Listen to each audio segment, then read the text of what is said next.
Tässä karsintakisojen peltoa.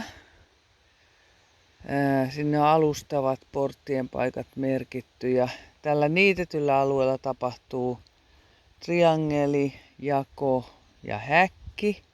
Ja sitten tuolla on niittämätöntä aluetta, niin sieltä sitten tuodaan sen läpi. Suora haku, noin 400 metriä, ajot lähemmäs 500 metriä, ellei jopa se. Ja siinä vissiin tärkeimmät. Sitten mä otan vielä vähän lähikuvaa tuosta ruohon pituudesta. Hetkinen. Lyhyen ruohon osuus on tosiaan tämmöistä lyhyttä, missä on helppo nähdä kaikki merkit sun muut. Ja sitten mennään tonne pidemmän ruohon osuuteen, joka alkaa hakuporteista. Ja tässä on nyt tää pidemmän ruohon osuus. Stella, tuu tänne päin. Hyvä. Sitten mentiin. Noniin. Mennään. No, ei ne nyt suostu juoksee kauemmas. Joo. Juoskaa nyt vähän, että näkee kuinka pitkä ruoho. No. Eli se on tämmöstä tämpitusta. Ehkä te sen kestätte. No ja nyt mä oon sitten täältä lähtötolpalla, mistä lampaat haetaan. Siellä on tän näköistä.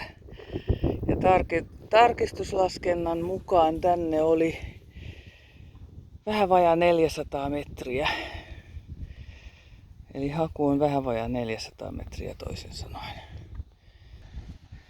No eli nyt mä vielä tarkistusmittasin kaikki mitat, niin haku on pikkasen vajaa 400. Siitä on tuohon hakuporteille asti, jotka on tuossa keskellä. Saankohan mennä näkyviin? Tuolla. Hakuportit tuossa niittorajan kohdalla, niin siihen asti on pitkää ruohoa. Ja sitten hakuporteista tänne tolpalle päin on sitten lyhyttä ruohoa. Ajomatka on 500 metriä noin. Ja sitten jakoympyrä on perinteiset 36 halkasia. Ja sitten häkki on 2,4 metriä 2 kertaa 2,7 metriä. Et tervetuloa tänne kisaamaan ja mä myös tarkistin, että toi kaukana oleva, mistä haetaan ne lampaat. Ottakas nyt tää heilu ikävästi. Tuossa on ensin hakuporttien toi valkoinen ja siellä takana on toinen valkoinen, mistä haetaan lampaat. Niin myös koirien silmien korkeudelta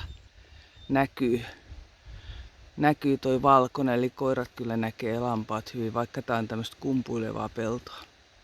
Tervetuloa vaan kaikille!